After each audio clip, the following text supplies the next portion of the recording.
Imagine a kingdom at its absolute peak. I mean, born from the legendary King David, led by his son, famous for, well, unparalleled wisdom. And they built one of the most magnificent structures ever conceived. Sounds perfect, right? A real golden age. Yeah, it does. But here's the twist. What if that very golden age held the seeds of his own destruction? What if it led to a really swift, even brutal decline? That's a powerful question, and it's exactly what we're digging into today. Right, this deep dive, we're plunging into that turbulent transition of power after King David. We'll look at the iconic reign of King Solomon, the wisdom, the huge building projects, and then, surprisingly, the almost immediate fracturing of the kingdom he inherited. And we'll follow that thread, right, into the early, often pretty difficult reigns of the kings who came after, in both Judah and Israel. Exactly. Our main source here, our guide, is the historical narrative in First Kings. We're pulling out the critical insights, the really unforgettable stories from these ancient texts. So our mission today. It's really to unpack those key decisions, those surprising turns of fate, and the huge impacts of leadership, both the wise kind and, frankly, the foolish kind that shape these kingdoms. You won't just find out what happened, but maybe get a sense of why these stories about power and faith and just human weakness still hit home today. Okay, let's start at the end of David's life. The text paints this picture. He's old, he's frail, described as being cold. They even bring in a young woman, Abishag, to care for him, but the text specifically says the king had no connection with her. That detail, it really sets the stage, doesn't it? It underlines this vulnerability at the heart of the kingdom. The king is fading. And into that uncertainty steps Adonijah, David's son. He's not shy about it either, declaring, "I will become king." It makes a big show, too. Chariots, horsemen, runners. Oh yeah, he's making preparations. And what's really interesting is who he gathers around him. Joab, the powerful army captain, Abiathar the priest. But notice who he doesn't invite. Ah, right. He excludes Nathan the prophet, Zadok the priest, Benaiah, and crucially, his own brother Solomon. That's a huge red flag, isn't it? Yeah. It signals he's not just assuming power, he's actively challenging the potential succession plan, the one probably favored by others. So Nathan the prophet sees this, sees the danger. He makes a very strategic move. He goes to Bathsheba, Solomon's mother. Tells her essentially, go remind David about the promise he made about Solomon. And Nathan even says, I'll come in right after you and back up your story. Yeah. Talk about timing. It's brilliant political maneuvering, and it works, doesn't it? It does. David, even though he's weak, he reaffirms Solomon as his successor. He orders an immediate anointing ceremony down at Gihon Spring.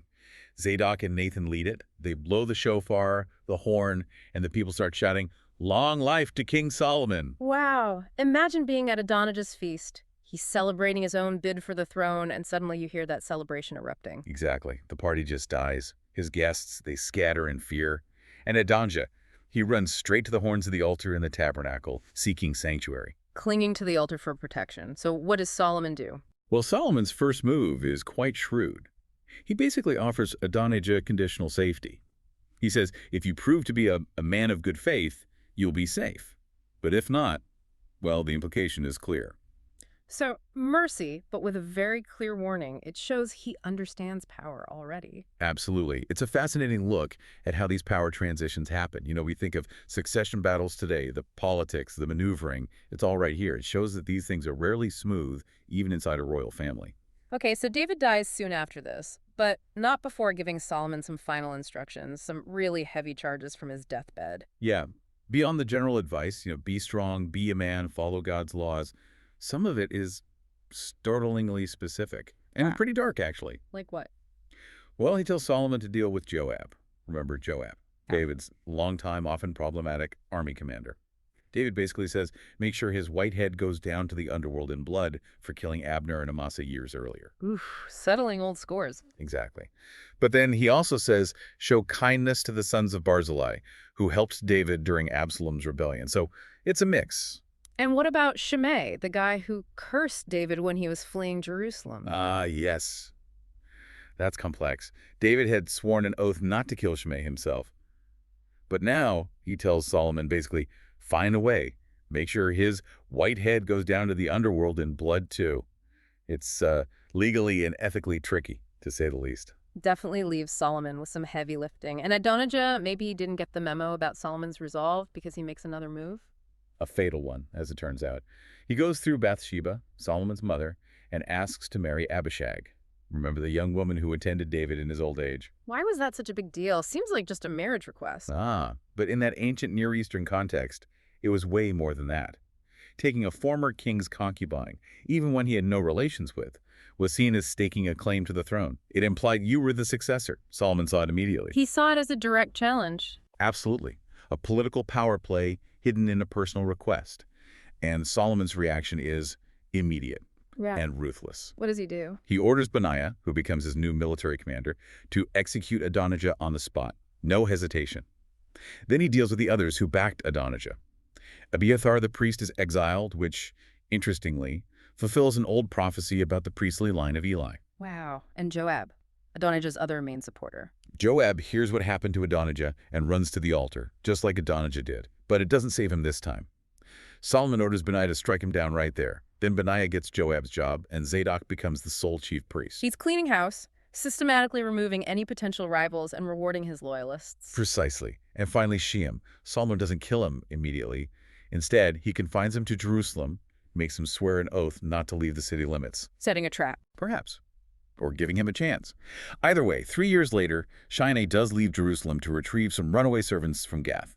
Solomon summons him, reminds him of the oath, and says basically your transgression is on your own head. Benaiah executes him too, fulfilling David's final, rather grim instruction.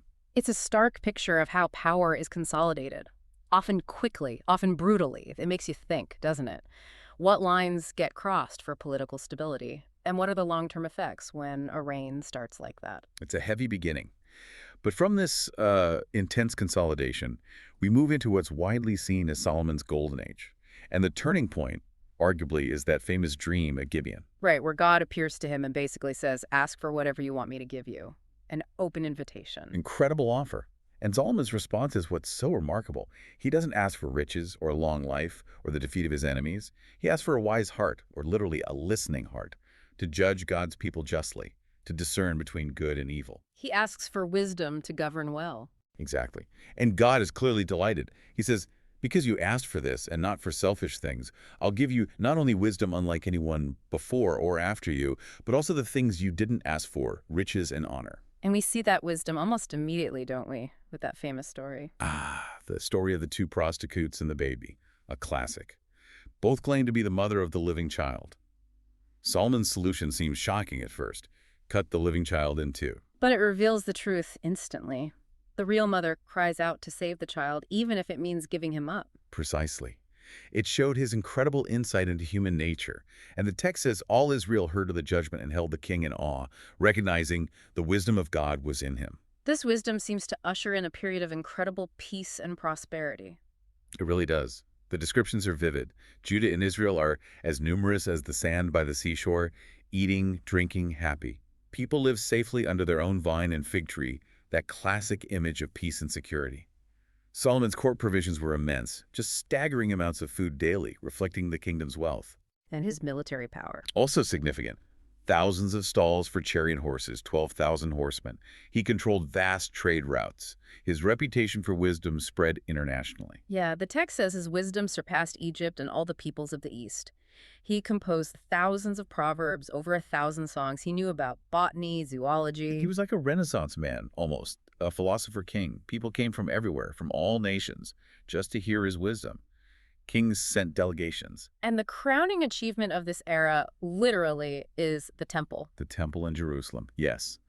This was seen as fulfilling a divine mandate given to his father, David, a permanent house for the Ark of the Covenant. Solomon makes an alliance with Hiram, king of Tyre, the neighboring Phoenician kingdom. Why Hiram? Because the Israelites weren't known for their skilled woodworking, especially with cedar and cypress, which were needed for the temple. Hiram had the timber from Lebanon and the skilled artisans.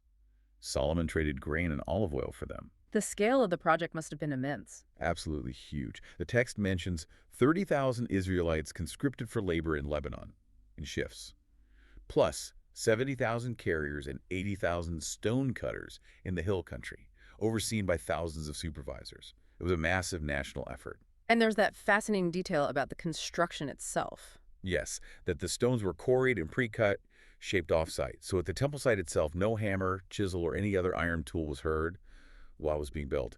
It suggests incredible planning, coordination, and maybe a sense of reverence for the building site itself. A silent construction. What did it look like? It was magnificent, by all accounts. 60 cubits long, 20 wide, 30 high. That's roughly 90 by 30 by 45 feet for the main hall. Paneled entirely inside with cedar, floors of cypress, overlaid extensively with gold, intricate carvings, cherubim, palm trees, open flowers. Two massive 10-cubit high olive wood cherubim, overlaid with gold, stood in the inner sanctuary, the most holy place, their wings stretching across the room. Wow, how long did it take? 7 years. A significant period, reflecting the scale and importance. And the dedication ceremony must have been something else. Oh, undoubtedly. They brought the Ark of the Covenant, containing the tablets of the law, into the most holy place, under the wings of the cherubim.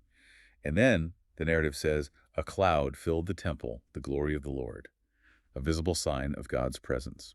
Solomon's prayer at the dedication is also quite famous. It is. It's long and moving. He praises God's faithfulness to his father David. He acknowledges God's transcendence. Heaven and the highest heaven cannot contain you. How much less this house that I have built?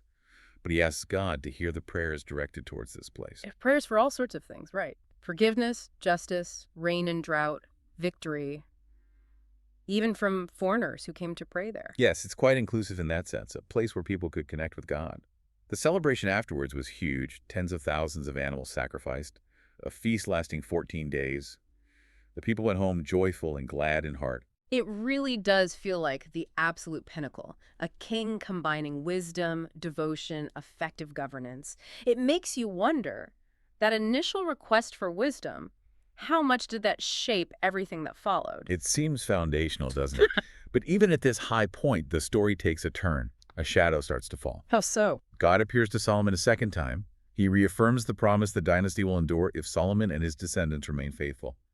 But this time, the warning is much sharper, much more explicit. What's the warning? If you or your sons turn away, worship other gods, then God will cut Israel off from the land, reject the temple, this magnificent temple he just built, and it'll become a heap of ruins, a byword, and an object of scorn among all peoples. That's a chilling prophecy, especially right after the dedication. It hangs over the rest of the story. And we start to see Solomon himself drift. There's his own palace, which took 13 years to build, longer than the temple. More building projects, fortified cities. His wealth becomes legendary, 666 talents of gold annually, gold shields, an ivory throne overlaid with gold, ships bringing gold, silver, ivory, apes, peacocks. Extravagance seems to creep in. Yes, and something else. The text points specifically to Solomon's love for many foreign women. Moabites, Ammonites, Edomites, Sidonians, Hittites. Nations the Israelites were warned not to intermarry with, partly because of the risk of idolatry. And he had hundreds of wives and concubines, many from royal families. Political alliances, presumably? That was almost certainly the main driver.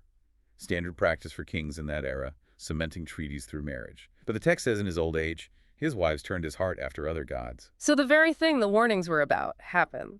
Exactly. He started worshiping Ashtoreth, the goddess of the Sidonians, Milcom, the god of the Ammonites. He even built high places, hilltop shrines for Shemosh, the god of Moab, and Molech, the god of the Ammonites, right near Jerusalem, to accommodate his foreign wives' religious practices. His heart, the text says, was not fully devoted to the Lord his God, as the heart of David his father had been. Wow. The wisest man makes such a foolish turn. It's staggering. It really is. And it underlines that aha moment. Wisdom and blessings don't guarantee faithfulness. Personal choices, compromises made perhaps with good intentions like political stability, can have devastating spiritual consequences. And God's reaction. Anger.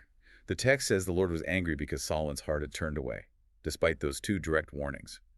God declares he will tear the kingdom away from Solomon's son. However, for David's sake and for Jerusalem's sake, he won't take the whole kingdom, he'll leave one tribe. So the division is decreed. Does it happen right away? Not quite yet, but the seeds are sown, and adversaries begin to rise against Solomon, stirred up by God, according to the text. Hadad the Edomite, who had escaped an earlier purge by David and found refuge in Egypt. Rezon, who became king of Aram in Damascus and was hostile to Israel. Internal threats, too. Yes, and significantly Jeroboam. He was one of Solomon's own officials, an Ephraimite noted for his ability, put in charge of the forced labor from the tribes of Joseph. So he's overseeing the very thing that's causing resentment. Precisely. And the prophet Ahijah meets Jeroboam, performs this symbolic act. He tears his new cloak into 12 pieces, gives 10 to Jeroboam, and says God is giving him 10 tribes of Israel because Solomon has turned to other gods. The stage is set. Solomon reigns 40 years, dies, and his son Rehoboam takes the throne. And this is where the split happens. All the northern tribes gather at Shechem to confirm Rehoboam as king, but they have a condition. What do they ask? They say, "Your father put a heavy yoke on us," referring to Solomon's demands for labor and taxes, "but now lighten the harsh labor and the heavy yoke he put on us, and we will serve you." It seems like a reasonable request. How does Rehoboam handle it? Terribly. He asks for advice, first from the older counselors who serve Solomon. They wisely tell him, "If today you will be a servant to these people and serve them and give them a favorable answer, they will always be your servants." Sounds like good advice. It does. But then he consults the young men he grew up with, his peers, and they give him the opposite advice. Be even tougher. Oh, no. Which advice does he take? He takes the young men's advice. He goes back to the people and gives this incredibly arrogant, inflammatory reply. "My little finger is thicker than my father's waist. Whereas my father laid a heavy yoke on you, I will add to your yoke. My father disciplined you with whips, but I will discipline you with scorpions." Wow, that's spectacularly bad leadership. It's catastrophic. The people's reaction is immediate. They shout, "What share do we have in David? What part in Jesse's son? To your tents, O Israel. Look after your own house, O David." They stone Adoniram, the official in charge of forced labor, to death. Rehoboam barely escapes back to Jerusalem in his chariot. So the 10 northern tribes just break away. They do. They make Jeroboam their king. Only the tribe of Judah, the smaller tribe of Benjamin associated with it, remain loyal to Rehoboam and the house of David. The kingdom is irrevocably split. And the text adds a divine note. God tells Rehoboam through a prophet not to wage war to bring them back, saying, "This thing is from me." The division is sealed. What does Jeroboam do as king of the new northern kingdom, Israel? Well, he faces a political problem. The center of worship is still the temple in Jerusalem, in Rehoboam's territory. Jeroboam worries that if his people keep going there for festivals, their hearts will turn back to Rehoboam. So he needs an alternative. Yes. To consolidate his rule and keep the people loyal, he sets up his own religious centers. He makes 2 golden calves. He places one in Bethel, near the southern border, and one in Dan, way up north. And he tells the people, "It is too much for you to go up to Jerusalem. Here are your gods, O Israel, who brought you up out of Egypt." Golden calves, that sounds familiar. And not in a good way. Exactly. It echoes the sin at Mount Sinai. He also builds shrines on high places and appoints priests from non-Levitical families, basically creating a rival religious system tailored to his political needs. A state religion designed to keep power. Pretty much. And it draws immediate prophetic condemnation. A man of God comes from Judah to Bethel and prophesies against Jeroboam's altar, even predicting a future king, Josiah by name, who will desecrate it. Does Jeroboam listen? He tries to arrest the prophet, and his hand withers. It's only restored when the prophet prays for him.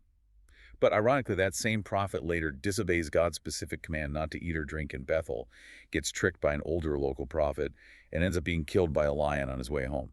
A strange and cautionary tale within the story. It really is. It underlines the seriousness of obedience to God's word, even for prophets. And the judgment against Jeroboam himself comes later, through the same prophet Ahijah, who first promised him the kingdom.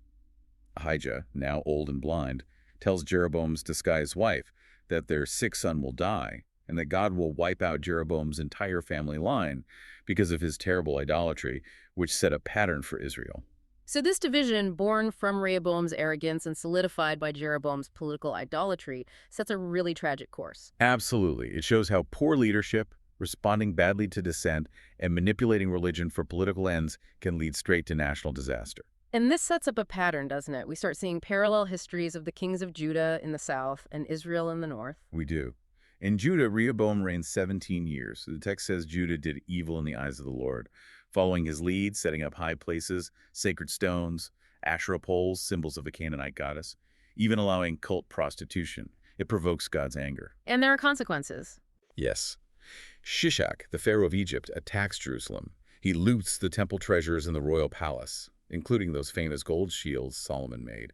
Rehoboam has to replace them with bronze ones, a visible downgrade. His son Abijam isn't much better. No, reigns just 3 years, follows his father's sinful ways.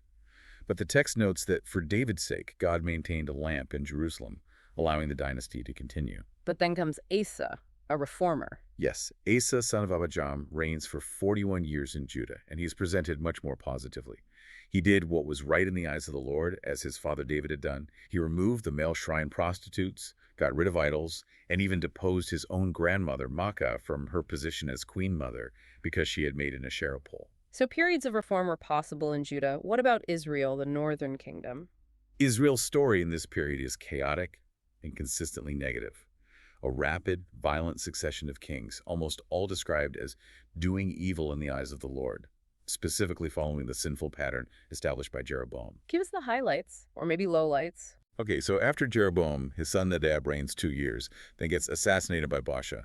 Baasha reigns 24 years, wipes out Jeroboam's entire family, fulfilling Ahijah's prophecy. But Baasha continues Jeroboam's sins, so another prophet, Jehu, predicts Baasha's family will also be destroyed. Cycle repeats. Exactly.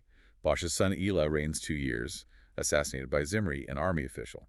Zimri reigns only 7 days, just long enough to kill off Baasha's family, fulfilling Jehu's prophecy.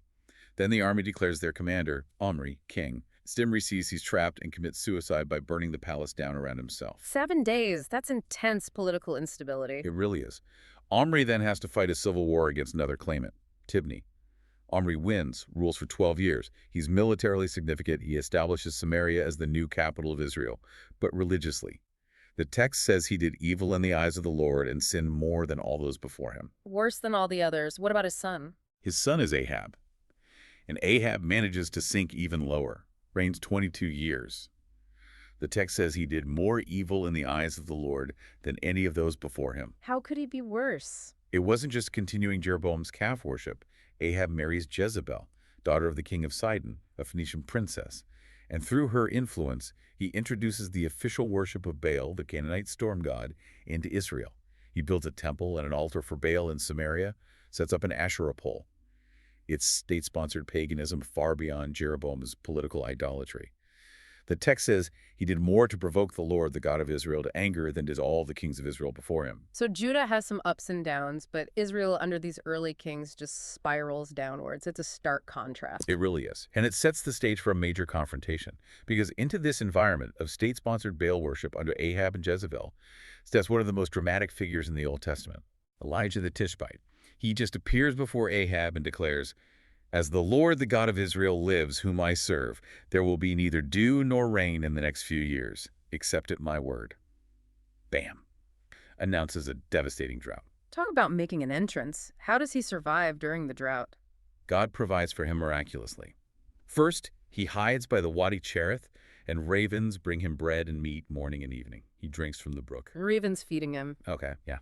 Then, when the brook dries up, God sends him to Zarephath, a town in Phoenicia, Jezebel's home territory, ironically. He's sent to a widow there. A widow during a famine. How can she help? She's preparing what she thinks is her last meal, just a handful of flour and a little oil for herself and her son. But Elijah asks her to make him a small cake first and promises her in God's name that her jar of flour won't be used up and her jug of oil won't run dry until the drought ends. And it happens just as he said. That's incredible faith on her part, too. It is. And then another miracle. Her son becomes ill and dies. The widow is distraught, maybe even blaming Elijah. But Elijah takes the boy up to his room, stretches himself out on the body 3 times, and prays intensely, "Lord my God, let this boy's life return to him."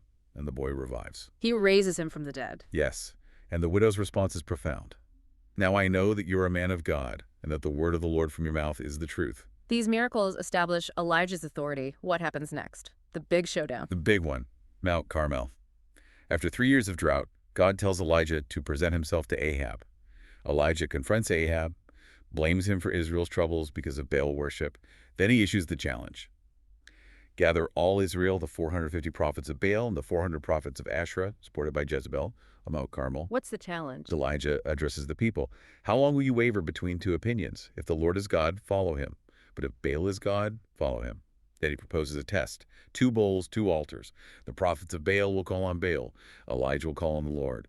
The God who answers by fire, he is God. High stakes. Extremely.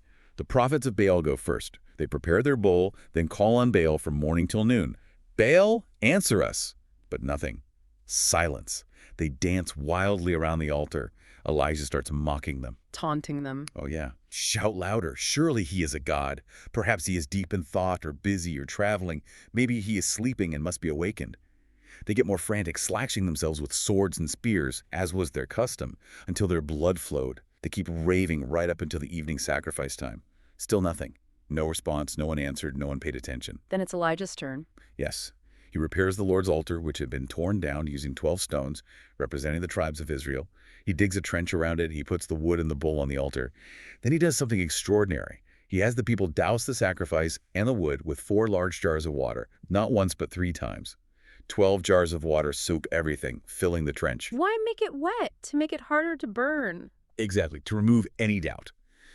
Then Elijah steps forward and prays, simply, powerfully. Lord, the God of Abraham, Isaac, and Israel, let it be known today that you are God in Israel, and that I am your servant, and have done all these things at your command. Answer me, Lord, answer me, so these people will know that you, Lord, are God, and that you are turning their hearts back again. Dead. Instantly, the fire of the Lord fell and burned up the sacrifice, the wood, the stones, and the soil, and also licked up the water in the trench. Complete, consuming, undeniable fire from heaven. What did the people do? They fell prostrate and cried, "The Lord, he is God! The Lord, he is God!" The contest was over. Elijah then commands them to seize the prophets of Baal. None were to escape. He took them down to the Kishon Valley and slaughtered them there. Wow. Decisive. And the drought. Elijah tells Ahab to go eat and drink because he hears the sound of heavy rain. Ahab goes, while Elijah climbs to the top of Carmel, bends down, puts his face between his knees, and prays. He sends his servant 7 times to look towards the sea. The 7th time, the servant reports a tiny cloud, as small as a man's hand, rising from the sea. The first sign of rain? Yes. Elijah tells Ahab to hitch his chariot and go down before the rain stops him. Soon the sky grew black with clouds, the wind rose, and a heavy rain came. And then, incredibly, the text says, the power of the Lord came on Elijah. He tucked his cloak into his belt and ran ahead of Ahab's chariot all the way back to Jezreel. He outruns the chariot. What a climax. This whole sequence is just pure drama. It's about conviction, isn't it? Putting faith to the absolute test. It really is. It reveals so much about belief, divine power, and the consequences of choosing sides. But you know, what's fascinating is what happens next to Elijah. Right. After this massive victory, this incredible display of power, you'd think he'd be riding high. You would. But Ahab tells Jezebel everything Elijah did, including killing her prophets. And Jezebel is furious. She sends a messenger to Elijah with a chilling threat. May the gods deal with me, be it ever so severely, if by this time tomorrow I do not make your life like that of one of them. She vows to kill him within 24 hours. Yes. And Elijah, the man who faced down 450 prophets, who called down fire from heaven, who outran a chariot, he gets scared. He runs for his life. Really? After all that? Yeah. He flees south to Beersheba in Judah, leaves his servant there, and goes another day's journey into the wilderness. He sits down under a solitary broom tree and just despairs. He prays to die. I have had enough, Lord, he says. Take my life. I am no better than my ancestors. Wow. From the mountaintop victory to the depths of despair, it shows even the greatest figures struggle. Absolutely. It's incredibly humanizing. But God doesn't abandon him. An angel touches him, tells him to get up and eat. There's bread baked over hot coals and a jar of water. He eats and drinks, lies down again. The angel comes back, tells him to eat again, for the journey is too much for you. So God provides, sustains him, even in his despair. Yes. And strengthened by that food, the text says he traveled for 40 days and 40 nights until he reached Horeb, the mountain of God, another name for Mount Sinai. Back to the place where the law was given. What happens there? He goes into a cave, and God's word comes to him. What are you doing here, Elijah? Elijah pours out his heart, his lament. I have been very zealous for the Lord God Almighty. The Israelites have rejected your covenant, torn down your altars, and put your prophets to death with the sword. I am the only one left, and now they are trying to kill me too. He feels completely alone and defeated. Totally. Then God tells him, go out and stand on the mountain in the presence of the Lord, for the Lord is about to pass by. What follows is extraordinary. A powerful wind shatters rocks, but the Lord isn't in the wind. Then an earthquake, but the Lord isn't in the earthquake. Then a fire, but the Lord isn't in the fire. And after the fire came the still, small voice. Yes, often translated that way. Literally, perhaps, a sound of sheer silence, or a gentle whisper. Elijah hears it, pulls his cloak over his face, and stands at the cave entrance. The voice asks again, "What are you doing here, Elijah?" He repeats the same complaint, right? He does. Same lament about being the only one left. But this time, God doesn't just listen. He gives Elijah new instructions, a new commission. What does God tell him to do? Go back the way you came and anoint Hazael king over Aram, Syria, Jehu king over Israel, and Elisha son of Shaphat, to succeed you as prophet. These figures will be instruments of judgment. God also reassures him he's not alone. Yet I reserve 7,000 in Israel, all whose knees have not bowed down to Baal and whose mouths have not kissed him. 7,000. He wasn't alone after all. That must have been a comfort. You'd think so. It's a powerful reminder that even in the darkest times, God's work continues, often unseen. It also shows God often speaks not in the dramatic displays of power, like the fire on Carmel, but in that quiet, intimate way, offering renewal and purpose. So does Elijah go find Elisha? He does. He finds Elisha plowing a field with 12 yoke of oxen, indicating he's from a wealthy family. Elijah goes up to him and throws his cloak, his mantle, around Elisha. A symbolic gesture. Yes, symbolizing the transfer of prophetic authority. Elisha understands immediately. He has to say goodbye to his parents, then he slaughters the oxen, uses the plowing equipment for fuel, boils the meat, gives it to the people to eat, and then sets off to follow Elijah and become his attendant. A complete break with his old life. A powerful moment of calling and response. Okay, let's shift back to Ahab for a bit. Besides the Baal stuff, what else defined his reign? Wars. Yes, particularly with Ben-Hadad, the king of Aram, Syria. There are two major campaigns described.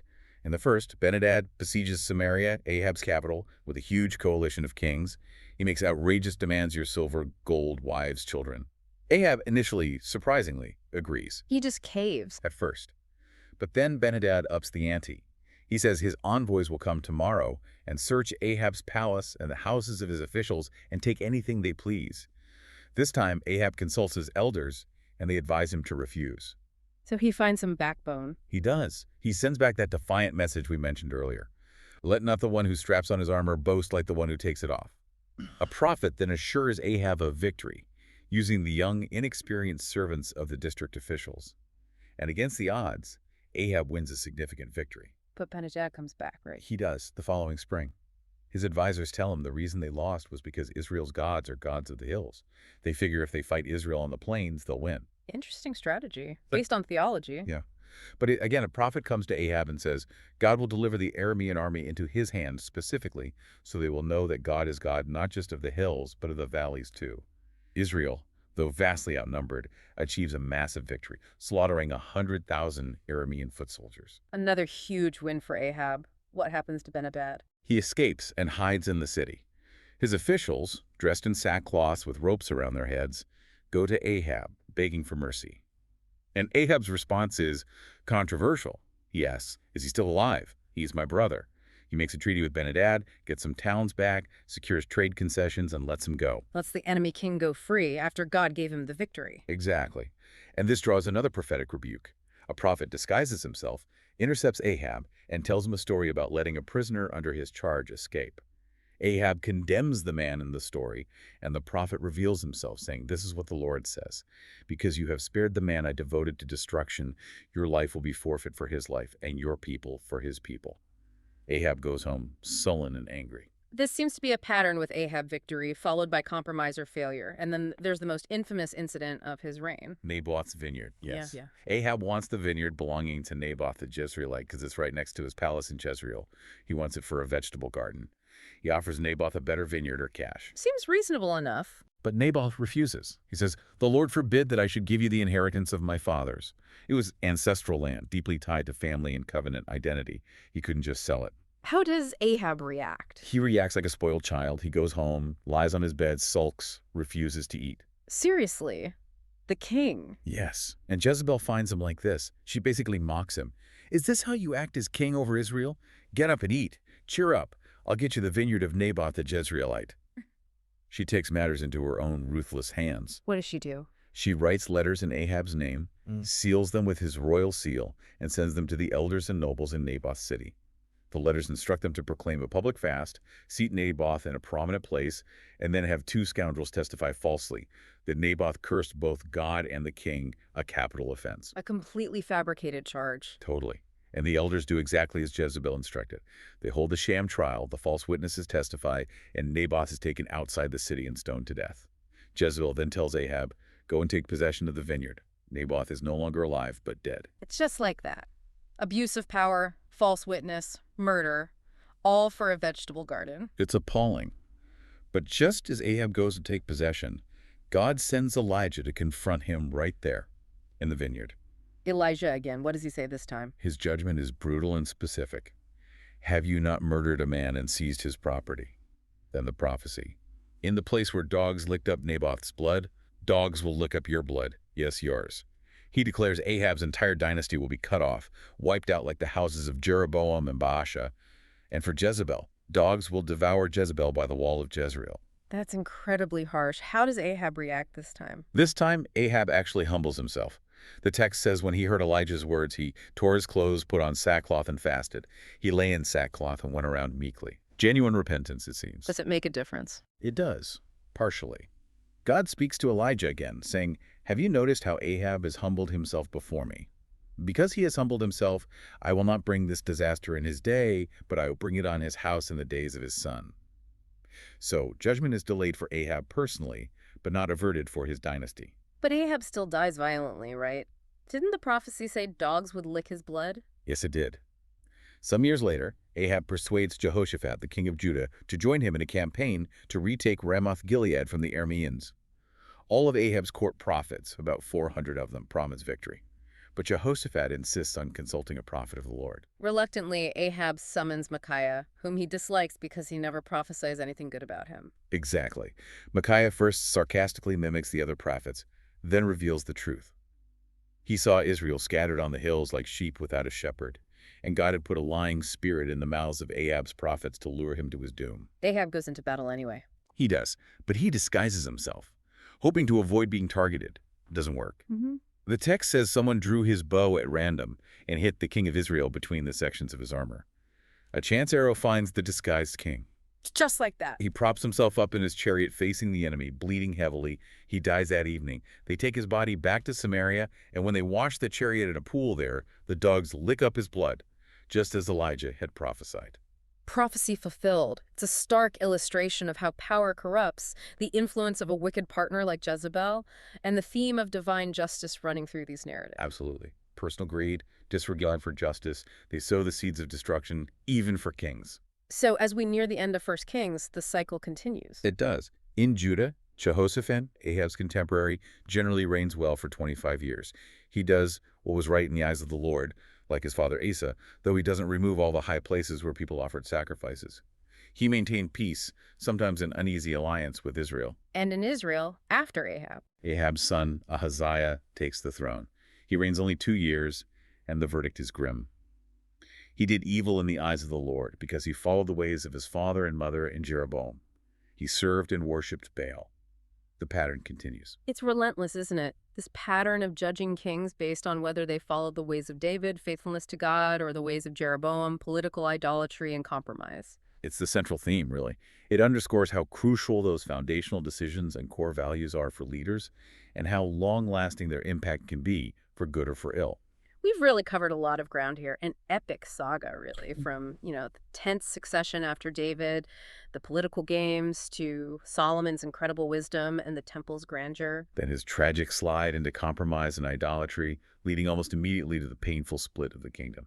And then these cycles of, well, sometimes faith, often folly, divine intervention, and very human consequences playing out, especially in the northern kingdom. And when you step back, the themes feel incredibly relevant, don't they? The temptations that come with power, how much the counsel you listen to matters good or bad, that constant struggle for integrity and leadership. Yeah, and the ripple effects of personal choices, how one leader's decisions can impact an entire nation for generations. These aren't just dusty old stories. They offer some pretty profound insights into human nature and the dynamics of power that, well, we're still wrestling with today. So here's a final thought to leave you with. Solomon's story, which starts with such promise, ends not in lasting peace, but really sowing the seeds for division and conflict. Even with unparalleled wisdom, even with clear divine favor, how easily can a leader's personal moral compromises undermine everything? Undermine an entire legacy and just change the course of history. It makes you think, what does it actually take to build something that lasts? Something beyond just wealth and military might, but built on integrity and a purpose that endures. A powerful question to ponder.